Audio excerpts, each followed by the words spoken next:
اس لیے ہے میں نہیں کہتا صدیوں پہلے کی عربی زبان میں بغداد شریف کی لکھی کتاب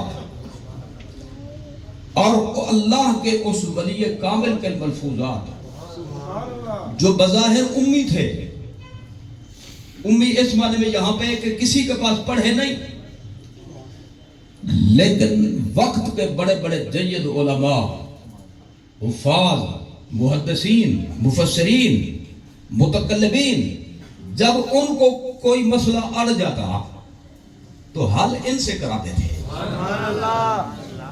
یعنی بغیر پڑھے کہ اللہ نے ان کو سارے علوم عطا فرما دیے، جی بغیر پڑھے کہ اللہ نے براہ راست ان کو علوم عطا فرما دیے۔ اور شان یہ کہ ایک مرتبہ کھڑے ہوئے اور قدم آگے کر کے پیچھے کرتے۔ ابریز کتاب کا نام ہے، ابریز کا معنی ہے سونے کی ڈلی۔ میرے خیال بہت مہنگا ہوا پڑا نا، اس لیے ذرا تھوڑا سا سوچ میں پڑ گئے۔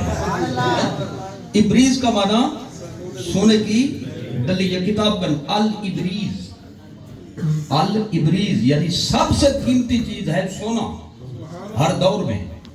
تو کتاب جو لکھی مصنف نے، علامہ احمد نے اور صاحب ملفوظات کے مرید اور خلیفہ نے، تو جو خود بھی اہل اللہ ہیں اور صاحب ابریز یعنی صاحب ملفوظات کے وابستگان میں سے ہیں، انہوں نے اس کتاب کا نام رکھا کہ اور کوئی لفظ اس کے لیے نہیں جچتا، وہ رکھو جو سب سے قیمتی کا معنی ہے۔ تو ایک قدم آگے کر کے پھر پیچھے کر لیتے، جیسے کوئی بندہ کھڑا ہو نا، آگے چلنا چاہے اور پھر پیچھے قدم ہٹا لے۔ ایک غلام نے عرض کی، حضور کیا بات ہے، کوئی قدم شریف میں کوئی تکلیف ہو تو میں دباؤں، خدمت پیش کروں؟ نہ ہوئے پترا، تکلیف شکلیف کوئی کا نہیں، میں سنیا ہم کے زمین ساری دی ساری اللہ دا ولی ٹر پو گئے، یعنی شان ولایت دے نال ٹرے، اے زمین ایک قدم بن دی ہے، اے زمین ولی دا ایک قدم بن سی، شمال جو ہوئے تھا جنوب تک ایک قدم، مشرق جو ہوئے تھا ڈھک سرائے بیٹھے تھا، سرائے زبان یا بولن والے، میں کہا چلو تین آخر بھی اسے کو ہٹ پاسے کر دیا۔ آج میں نے سوچا دیکھوں تو صحیح، کیا دیکھوں تو صحیح، یہاں پر یہ بھی سمجھتے جائیں ولی بنتا ہے نبی کی برکت سے، تو جب ولی کی یہ شان ہے تو نبی کا کیا مقام ہے؟ تو نہ ان کو آنے میں دیر لگتی ہے، نہ ان کو جانے میں دیر لگتی ہے۔ تو پھر مدینہ شریف سے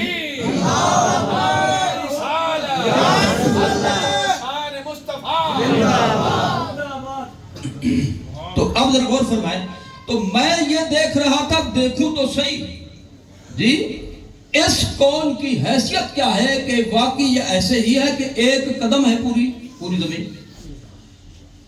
میں جو ایوے چاہتے اگو تے قدم رکھے، میرا قدم تھا تلے بائیں پھوندے، میں والا پچھو پہ تھی جی، میرا تو ایک قدم بھی نہیں۔ اللہ کے اس ولی نے فرمایا کہ لوگ کہتے ہیں اللہ کے محبوب کو فلاں فلاں چیز کا علم نہیں، فرمایا میں کہتا ہوں جب میں فوت ہو جاؤں، اسی کتاب میں ہے، مجھے رکھ دینا دھوپ پہ، کئی دنوں کے بعد میرے پاس آنا، یعنی گلنے سڑنے سے میں محفوظ ہوں،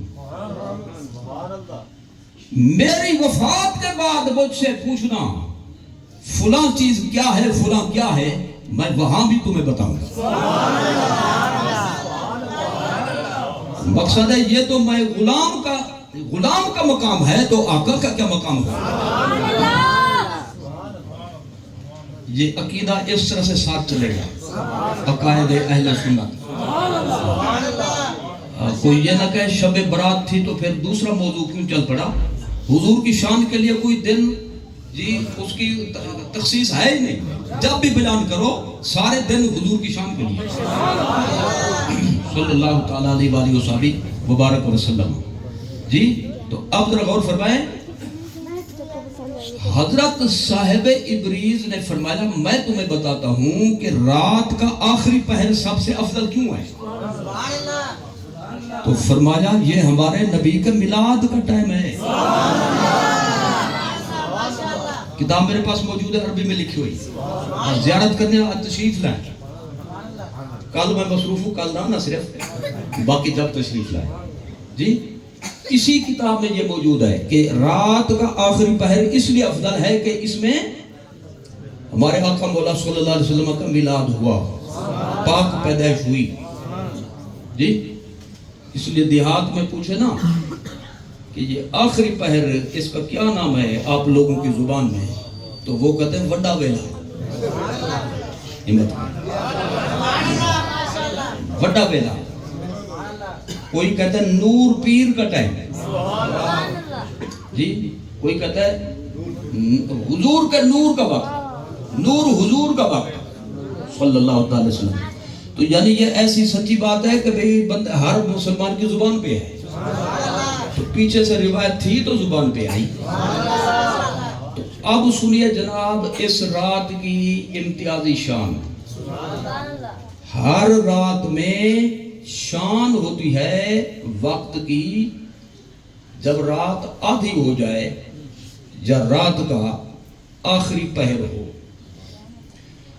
لیکن یہ رات اس معنی میں ممتاز ہے, شان والی ہے کہ یہی کیفیت رحمت والی جو ہر رات میں نصف شب میں ہوتی ہے یا رات کے آخری پہر میں ہوتی ہے, وہی رحمت وہی مغفرت اس رات کے مغرب کے ٹائم سے شروع ہو جاتی ہے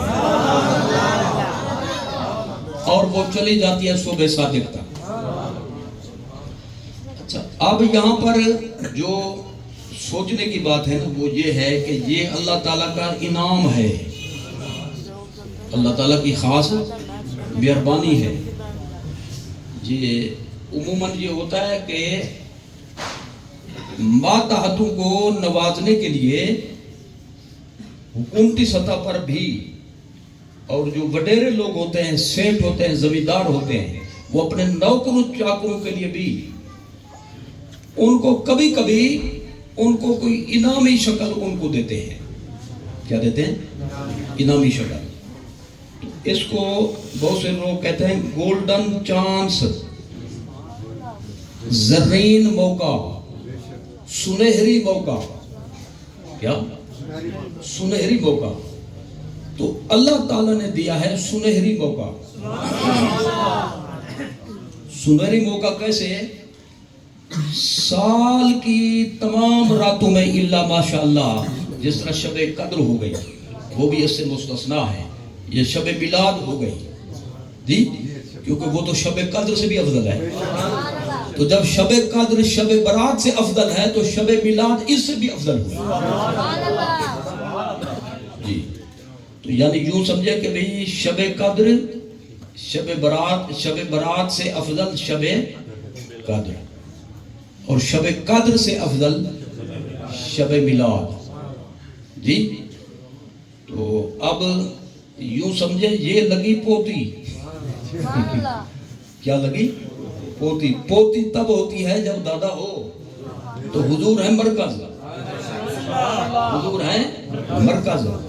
حضور نہ ہوتے تو شب قدر نہ ہوتی, شب قدر نہ ہوتی تو یہ بھی نہ ہوتی.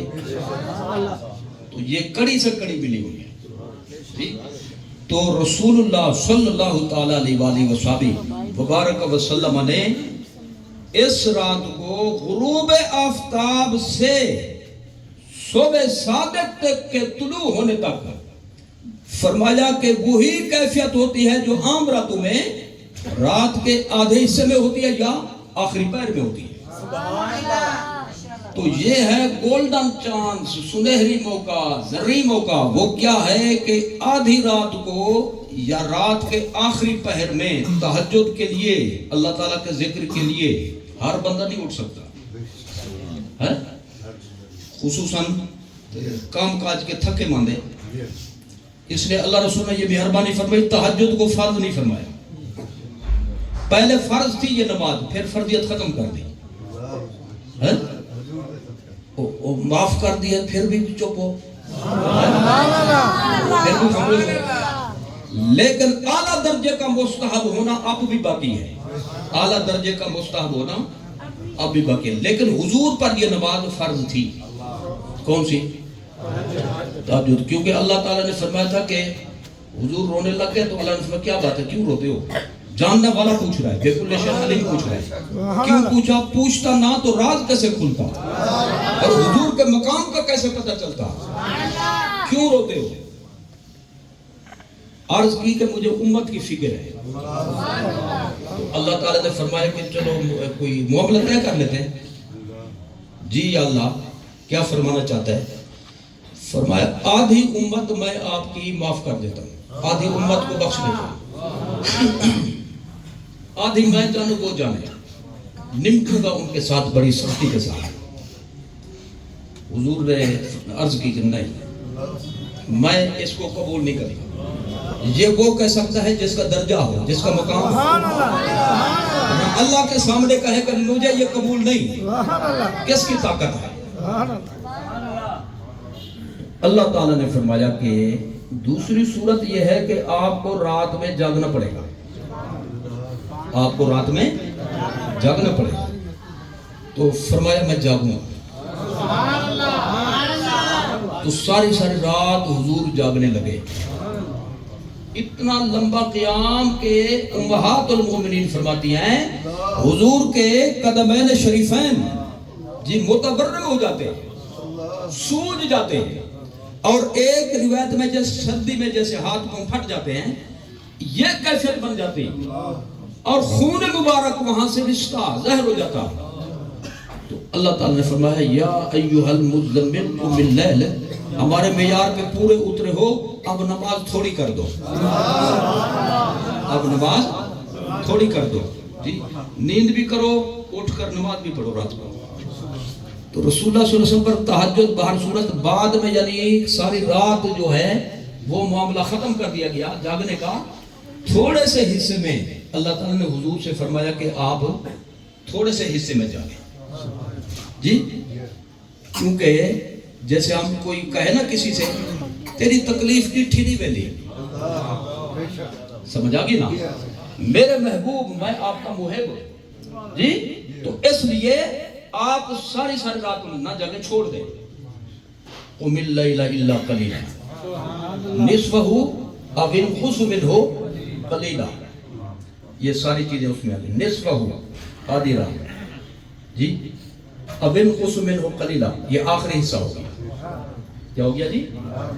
آخری حصہ ہو گیا. تو اللہ تعالیٰ نے فرمایا حضور پر یہ نماز اس لیے فرض تھی کہ حضور نے امت کو، پوری امت کو بخشوانا تھا. بخشوانے سے یہ مراد نہیں کہ گناہوں کی چھٹی، یہ مطلب نہیں ہے اس کا. مطلب بندے سے غلطیاں ہوتی ہیں تو جب حساب کتاب ہوگا تو اب اللہ کی مشیت پہ ہے کہ سزا دے کر معاف کرے یا ویسے معاف کر دے. لیکن حضور سے یہ معاملہ طے ہوا کہ تو اگر کہہ دے گا کسی کے متعلق تو میں معاف کر دوں گا. یہ حضور کا اعزاز ہے. جی آپ کی قوم کا کوئی وزیر بن جائے، جی خوش ہو گئے یا پریشان ہو جاؤ گے؟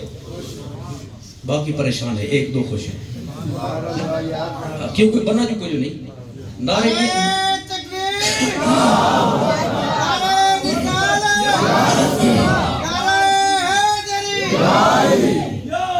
شاہ صاحب آپ تشریف رکھیں ذرا. یعنی وہ کھڑے ہونے کا حکم نہیں،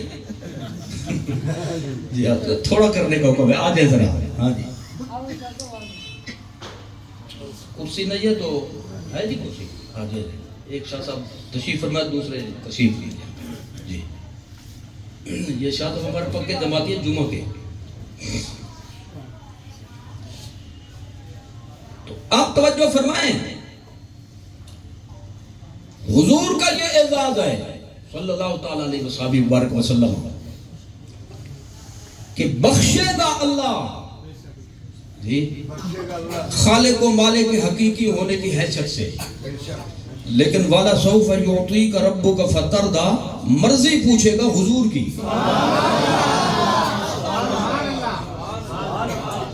تو یہ نماز حضور پہ فرض تھی، کیا تھی؟ تاکہ امتی اور نبی کا فرق بھی تو معلوم ہو جائے نا۔ امتی پہ 5 نمازیں فرض ہیں، نبی پہ 6 ہیں، تو پتہ یہ بھی چل گیا امتی اور ہوتا ہے، نبی اور ہوتا ہے۔ جو بولے وہ اور ہوتا ہے، جو چپ رہے وہ اور ہوتا ہے۔ یعنی کیفیت کے اعتبار سے عقیدہ تو ایک ہی ہے، عقیدہ ایک نہ ہو تو بھاگ گئے ہوتے آپ لوگ۔ تو اب ذرا توجہ فرمائیں، یہ رات ایسی ہے کہ دوسری راتوں میں کچھ مخصوص حصے رحمت والے ہیں، اور اس رات کا شروع سے لے کر آخر تک ایک ایک پرزہ، ایک ایک حصہ، ایک ایک جز اسی رحمت سے بھرپور ہے جو رات کے آخری پہر میں ہوتا ہے۔ المختصر یہ رات بڑی فضیلت والی ہے۔ حضرت صدیق اکبر سے یہی روایت ہے، حضرت مولا علی سے یہی روایت ہے، حضرت معاذ بن جبل سے یہی روایت ہے، حضرت ابو موسیٰ اشعری سے یہی روایت ہے، حضرت ابو ثعلبہ خشنی سے یہی روایت ہے، حضرت صدیقہ بنت صدیق ام المومنین حضرت عائشہ صدیقہ سے یہی روایت ہے۔ تو یہ رات فضیلت والی ہے، بڑی شان والی ہے، ٹھیک ہے۔ میں اس کو ذرا ایک روایت سے اس کو مزین کر دوں۔ چلو جتنے صحابہ کرام سے بڑے وہ تقریباً 1 درجن صحابہ کرام ہیں۔ کتنی؟ تو ما لا یدرک کلہ لا یدرک کلہ، ساری نہ لے سکو تو تھوڑی صحیح، گنجائش کے مطابق، فرصت کے مطابق، ہمت کے مطابق، توفیق کے مطابق، ٹھیک ہے۔ تو تبرکاً ایک روایت پیش کرتا ہوں ام المومنین کی، اور ایک پیش کرتا ہوں امیر المومنین کی۔ ام المومنین نے فرمایا، ترمذی شریف میں یہ حدیث موجود ہے اور دیگر کتب حدیث میں بھی موجود ہے کہ رسول اللہ صلی اللہ تعالیٰ علیہ وسلم، دیگر کتب حدیث میں ملا کر پیش کر رہا ہوں، جو نچوڑ ہے خلاصہ وہ پیش کر رہا ہوں، کچھ حصہ ترمذی میں، کچھ طبرانی میں، کچھ بیہقی میں، کچھ سعید بن منصور نبی محدث کی کتاب میں، مختلف کتابوں میں وہ پھیلے ہوئے الفاظ میں یکجا کر رہا ہوں۔ ام المومنین فرماتی ہیں کہ حسن اتفاق میری خوش قسمتی، ایک مرتبہ میری باری اس طرح سے آ گئی کہ حضور شعبان کی 15ویں شب میں میرے پاس تشریف فرما۔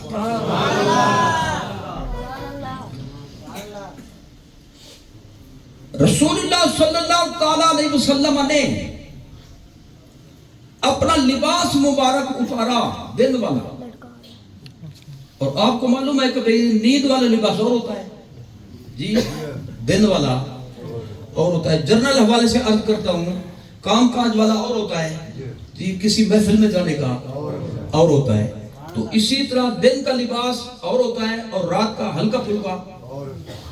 رسول اللہ صلی اللہ علیہ وسلم نے اپنا لباس مبارک ایسے اتارا اور دوسرا لباس مبارک زیب تن فرمایا، اور پھر فوری پہلے والا لباس زیب تن فرمایا۔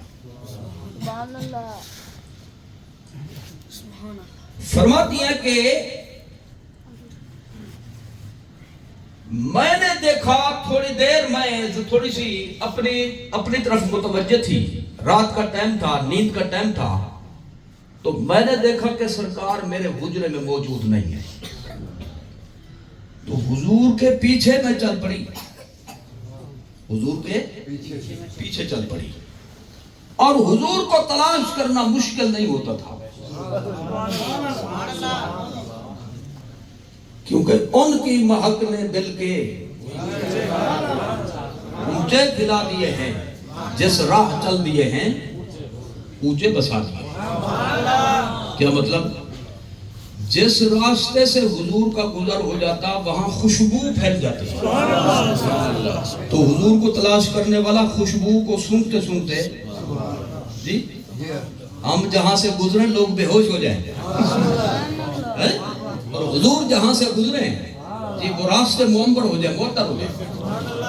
تو فرمایا خوشبو نے میری رہنمائی کی.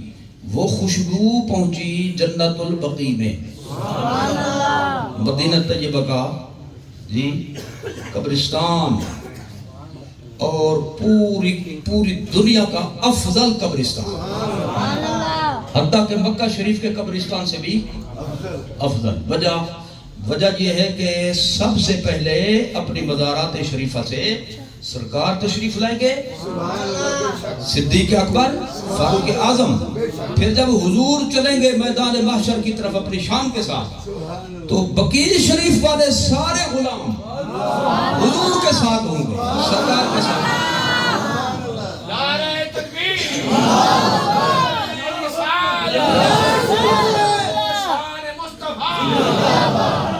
اس لیے افضل موت مسلمان کی وہ ہے جو مدینے میں ہو.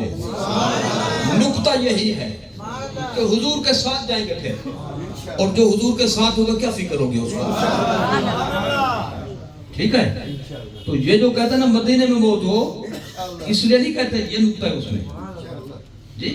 اور حضور فرمان استطاع منکم ان یموت فی المدینہ فلیمت, جو شخص تم میں سے کر سکے میرے امتیوں, روئے زمین کے میرے امتیوں, کہ وہ میرے مدینے میں آ کر مرے, تو کوشش کر کے یہی آ کر مرے, ٹھیک ہے.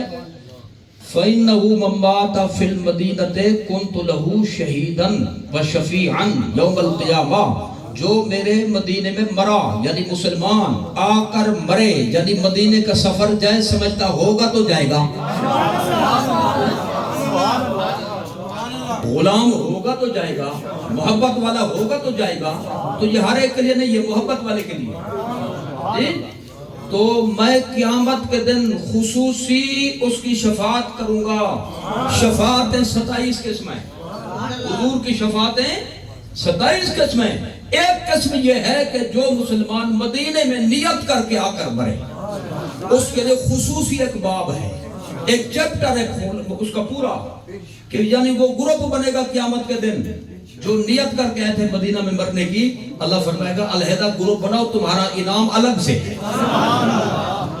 میں اس کے حق میں گواہی بھی دوں گا. حضور نے فرمایا صلی اللہ تعالیٰ علیہ وآلہ وصحبہ وبارک وسلم. اب سمجھے آپ, تو یہ بقیع شریف کا قبرستان سب سے افضل ہے جی. کیوں افضل ہے؟ کہ یہاں کے جو خوش نصیب اٹھیں گے قیامت کے دن حضور کے ساتھ, حضور کی معیت میں. تو اب حضور تھے بقیع شریف میں, حضرت ام المومنین فرماتی ہیں, اور مسلم شریف میں موجود ہے کہ حضور سید عالم صلی اللہ علیہ وسلم نے قبور مسلمین کے آگے ہاتھ کھڑے کر کے دعا فرمائی. اس رات میں کیا کی؟ ہاتھ کھڑے کر کے مختصر دعا نہیں, طویل دعا فرمائی, دعائیں فرمائی.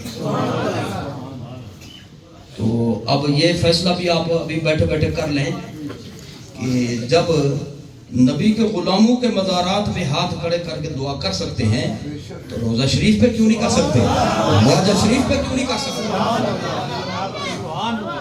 آنکھ والا جب تیرے جوبن کا تماشا دیکھے آگے مکمل کرتے رہو, نیند کھولے گی تو مکمل کرو گے. تو میں نے اس لیے آدھا پڑھا بھی نیند کھل جائے. دیدہ کور کو کیا ہے نظر, کیا ہے سمجھ میں آ گئی.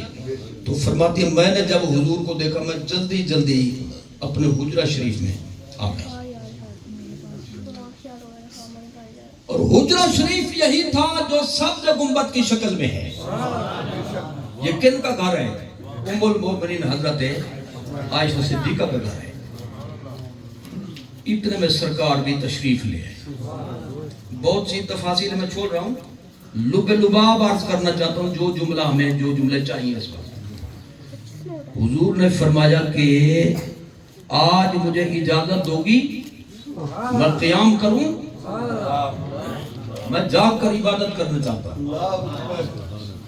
تو ظہر کے آگے غلام ہو، نوکر ہو، کنیز ہو، جی ماتحت ہو اور دست نگر ہو، اور پھر وہ یعنی ان کو اطاعت بھی فرض ہو اور اطاعت کرنا سعادت بھی ساتھ ہو، شرف بھی ساتھ ہو، تو وہ کیا کہے گا؟ تو جو انہوں نے کہا اس کا مینجمنٹ ہے مائیں کون روکنے والی. تو رسول اللہ صلی اللہ علیہ وسلم نے اسی رات میں قیام فرمایا اور اس میں سجدہ فرمایا انتہائی طویل. کتنا طویل؟ ام المومنین فرماتی ہیں اتنا طویل کہ مجھے شک ہونے لگا کہ وصال تو نہیں ہو گیا. تو میں نے دل کی تسلی کے لیے حضور کے قدموں کو چھوا، سرکار نے قدم مبارک ہلایا تو پھر میری جان میں جان آ گئی. تو حضور نے اس رات میں قیام فرمایا. دوسرے لفظوں میں ہماری بولی میں مانا ہوتا ہے شب بیداری کی، عبادت میں یہ رات گزاری.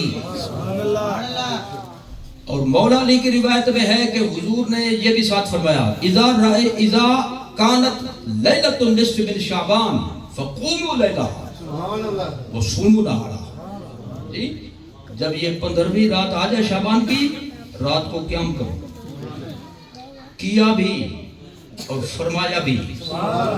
جو کر کے دکھایا وہ حدیث فعلی، اور جو زبان سے فرمایا یہ حدیث قولی. قولی فعلی دونوں حدیثوں سے یہ بات ثابت ہوئی کہ اس رات میں شب بیداری کرنا پروگرام ہے. صحیح پھر بولو نا، اٹکن کیوں بن جاتی ہے گلے میں؟ فریش ہو کر بولو. حضور سے ثابت ہو گیا، عمل پاک سے بھی ثابت ہو گیا، فرمان سے بھی ثابت ہو گیا، تو یہ کیا بن گئی؟ صرف سنت نہیں، پکی سنت. بعض اوقات حضور ایک کام کرتے ہیں وہ حضور کر سکتے ہیں، ہم نہیں کر سکتے، ہمیں اجازت نہیں ہوتی جی. وہ حضور کی خصوصیت ہوتی ہے. عصر کے بعد نفل پڑھنا جائز نہیں، لیکن سرکار روزانہ 2 نفل پڑھتے تھے. تو یہ عمل ہے، حضور کر سکتے ہم کیونکہ یہ حضور کی خصوصیت ہے. ٹھیک ہے. رسول اللہ صلی اللہ علیہ وسلم نے کھانے پینے کی چیزوں میں لعاب دہن شامل فرمایا. لعاب دہن شریف شامل فرمایا. اور کیوں شامل فرمایا؟ کھانا تھا تھوڑا، لعاب دہن کی برکت سے اتنا بڑھ گیا کہ 2 آدمیوں کا جو کھانا تھا 1000 بندہ کھا گیا.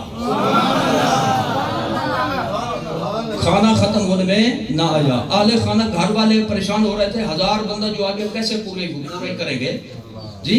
تو حضور نے اب دیکھو کھانا ختم ہوا ہے یا کھانے والے ختم ہوئے ہیں. حضور نے لعاب دہن شامل فرمایا. ہم نہیں کر سکتے جی. جو کہتا ہے حضور ہم جیسے، ہم حضور جیسے، وہ ایک رات تجربہ کر. سارے تجربے سال کے ایک رات میں ہو جائیں گے. ہانڈی میں تھوک دو.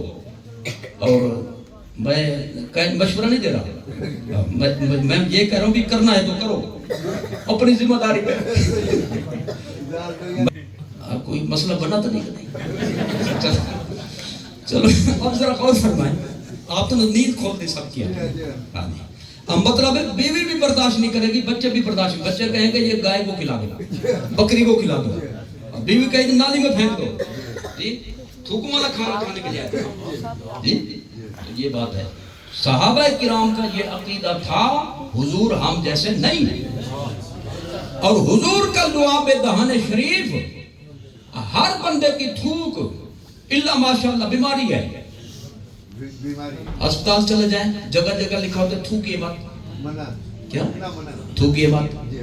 تو رسول اللہ صلی اللہ علیہ وسلم کی لعاب دہن جی شفا ہے. آنکھیں خراب تھی، لعاب دہن لگائی فوراً ٹھیک. حضرت صدیق اکبر کو کالے نانگ نے، سانپ نے ڈس لیا تھا، لعاب دہن لگائی جی، زہر مغلوب ہو گئی، درد ختم ہو گیا. ٹھیک ہے.